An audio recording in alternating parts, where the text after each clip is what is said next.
जंगलों की आग मामले पर सुप्रीम कोर्ट सख्त, सरकार ने पूछा क्यों नहीं भरे गए रिक्त पद। कांग्रेस के सवाल पर बीजेपी ने किया पलटवार।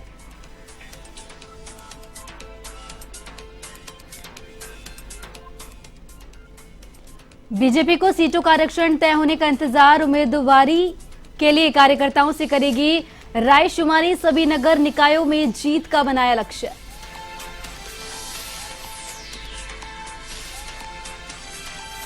चारधाम व्यवस्थाओं को लेकर हो रही राजनीति, पूर्व नेता प्रतिपक्ष ने उठाए सवाल, व्यवस्था में सरकार की विफलता का लगाया आरोप।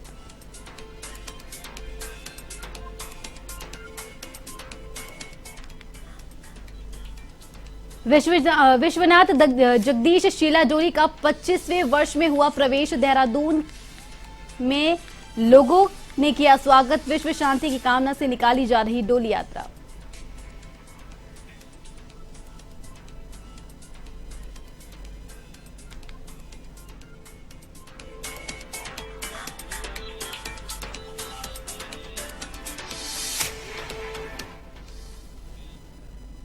नमस्कार, एवन उत्तराखंड देख रहे हैं यहाँ पर। मैं हूं आपके साथ ऋतुश्री पथरिया। बुलेटिन में आप सभी का स्वागत है। नजर डालेंगे खबरों पर।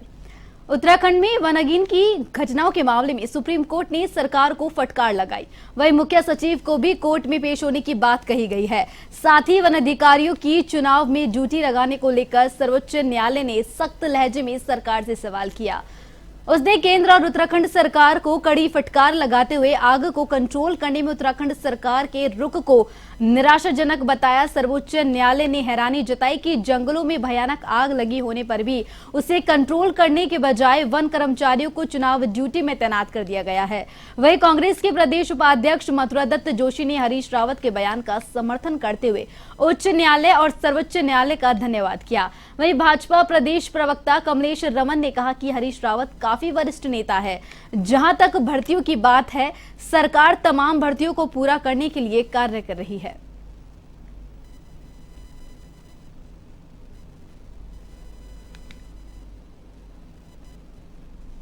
इस सरकार को या तो हाईकोर्ट, माननीय हाईकोर्ट चला रहा या माननीय सुप्रीम कोर्ट चला रहा है। चाहे कोऑपरेटिव बैंक में घोटाले की बात हो, माननीय हाईकोर्ट के निर्देश पर जांच हो रही है।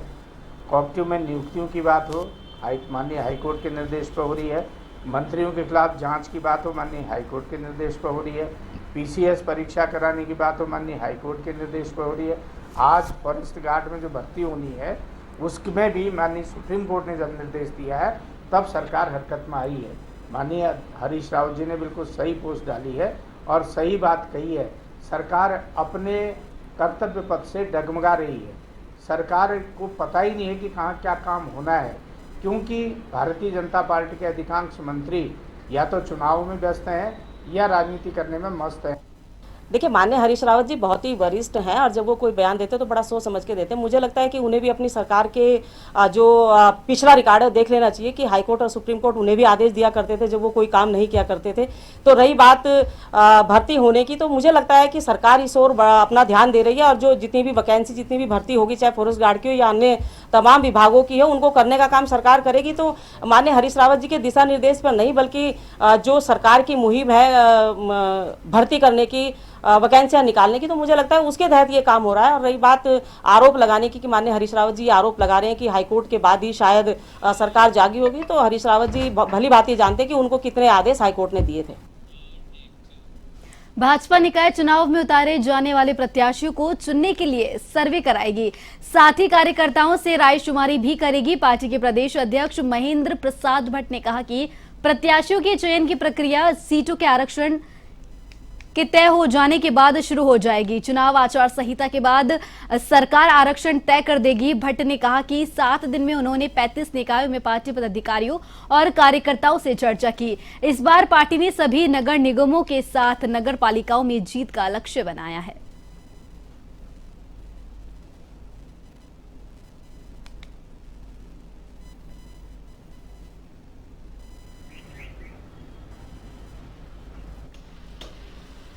अभी नगर पालिका, नगर निगम, नगर पंचायत के चुनाव की दृष्टि से पार्टी ने अपने कार्यक्रम की श्रृंखला को बढ़ाया है।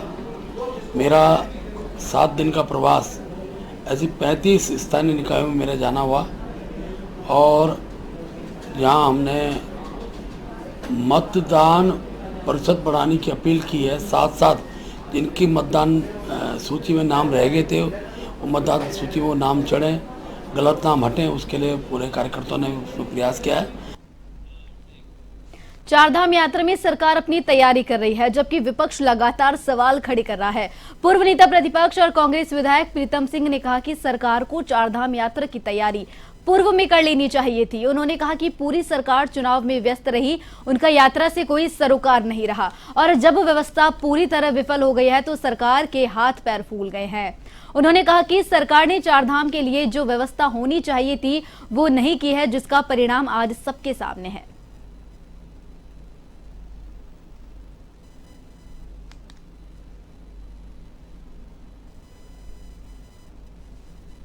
कि मैं समझता हूं कि चारधाम यात्रा की तैयारी सरकार को पूर्व में कर लेनी चाहिए थी, पूरा होमवर्क कर लेना चाहिए था, लेकिन सरकार ने कोई होमवर्क नहीं किया।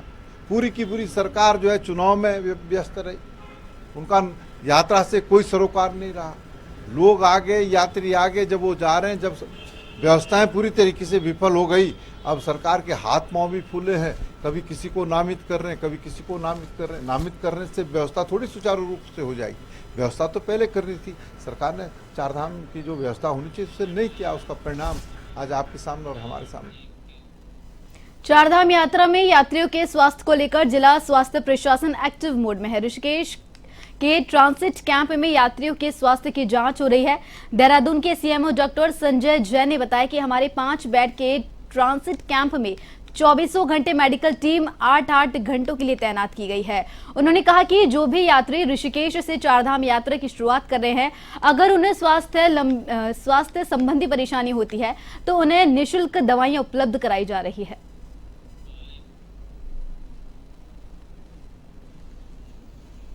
जो हमारा ये ट्रांजिट कैंप चिकित्सालय है 5 बेड का, उसमें 24/7 हमने एक मेडिकल टीम 8-8 घंटे की ड्यूटी पे वहाँ तैनात की है। तो जो भी यात्री, जिनको भी यात्रा जो अपने ऋषिकेश से शुरू कर रहे हैं, उनको यदि किसी स्वास्थ्य संबंधी कोई भी असुविधा होती है, तो कोई ज़रूरत है, तो वहाँ आके वो अपने निःशुल्क दवाइयाँ उपलब्ध हमारे द्वारा कराई गई हैं, तो वो उसको ले सकते हैं। इसके अलावा यदि छोटी मोटी कोई चोट लग जाती है या गर्मी के सीजन में किसी को मान लो डिहाइड्रेशन हो जाता है, तो इसलिए 5 बेड के हॉस्पिटल में हम उनको एडमिट करके समुचित IV लाइन, IV ड्रिप वगैरह लगा के उनको ट्रीटमेंट। चारधाम यात्रा में देश भर से बड़ी संख्या में श्रद्धालु आ रहे हैं। गंगोत्री और यमुनोत्री धाम में कई श्रद्धालु बिना दर्शन किए वापस आए।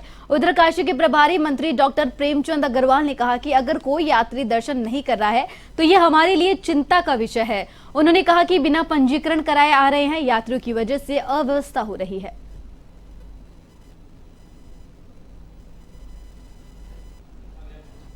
कुछ यात्रियों ने हेलीकॉप्टर की बुकिंग कराई हुई थी और उनको हेलीकॉप्टर की बुकिंग्स, उसका आप जानते हैं, उसका समय निर्धारित है, दिन निर्धारित है।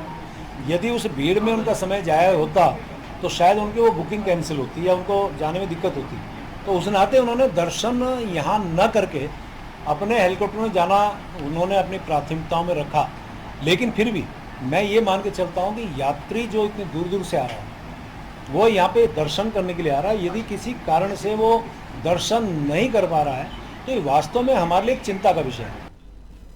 एसटीएफ स्थानीय पुलिस और आबकारी विभाग की टीम ने दिनेशपुर के जयनगर में छापेमारी कर अवैध शराब बनाने की फैक्ट्री पकड़ी है। इस मामले में पुलिस ने 2 अभियुक्तों के साथ मकान मालिक को भी गिरफ्तार किया है। टीम ने बड़ी मात्रा में बाजपुर की गुलाब मार्को शराब के नकली पांव शराब बनाने के उपकरण, केमिकल, कच्चा माल और खाली बोतलें बरामद की है।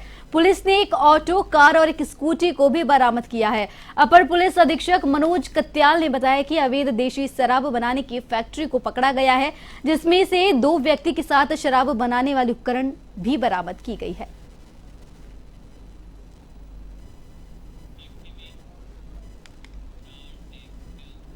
काशीपुर में दर्जनों व्यापारियों ने भाजपा नेता दीपक बाली के नेतृत्व में कोतवाली पहुंचकर कोतवाल आशुतोष सिंह से मुलाकात की। उन्होंने 15 दिन पूर्व नई सब्जी मंडी स्थित मोबाइल शॉप में हुई चोरी का खुलासा करने की मांग की है। अज्ञात चोर मोबाइल शॉप से लाखों रुपए के मोबाइल फोन की चोरी कर फरार हो गए थे। कोतवाल आशुतोष सिंह व्यापारियों को आश्वासित किया कि चोरी का जल्द खुलासा कर दिया जाएगा। आज तक घटना का खुलासा नहीं होने पर व्यापारियों ने दीपक बाली के नेतृत्व में कोतवाली का घेराव किया था।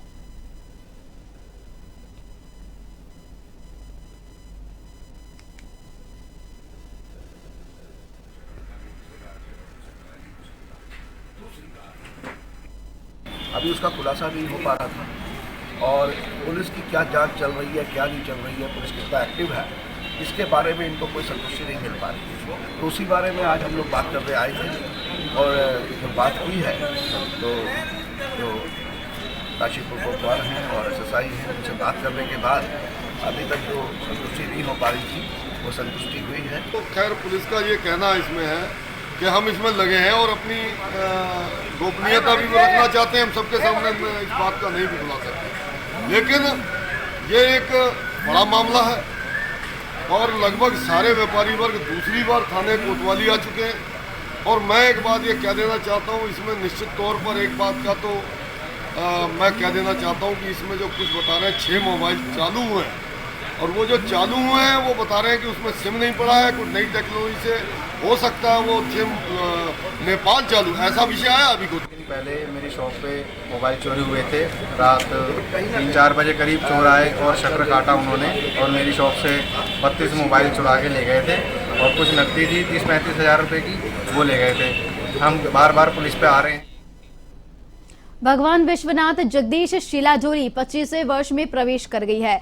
ये डोली राजधानी देहरादून के नगर निगम स्थित टाउन हॉल पहुंची, जहां एक विशेष कार्यक्रम में लोगों ने डोली का स्वागत किया और आशीर्वाद लिया। यात्रा संयोजक मंत्री प्रसाद मैथानी ने कहा कि विश्वनाथ जगदीश शिला डोली यात्रा पिछले 24 वर्षों से निकाली जा रही है और विश्व शांति की कामना के उद्देश्य से डोली यात्रा से भी 13 जिलों में निकाली जाएगी। टपकेश्वर मंदिर के महंत कृष्ण गिरी महाराज भी डोली का आशीर्वाद लेने पहुंचे।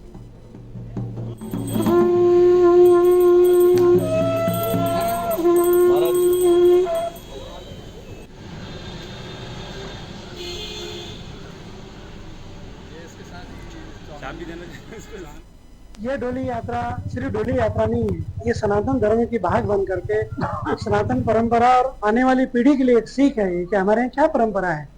जागृत देवता किस हिसाब से अपनी परंपराओं का आप सबका आशीर्वाद देने के लिए आते हैं।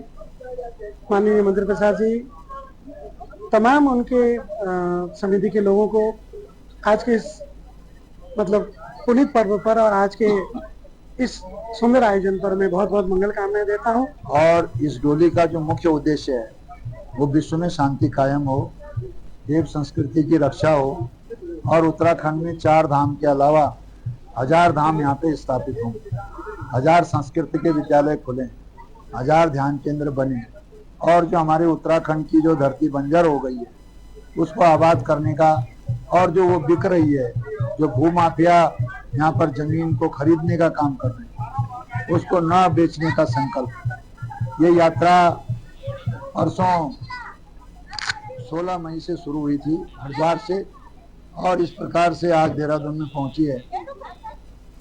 एवन उत्तराखंड में मेरे साथ इतना ही। देश दुनिया की तमाम और अहम खबरों के लिए बने रहिए वन टीवी के साथ। नमस्कार।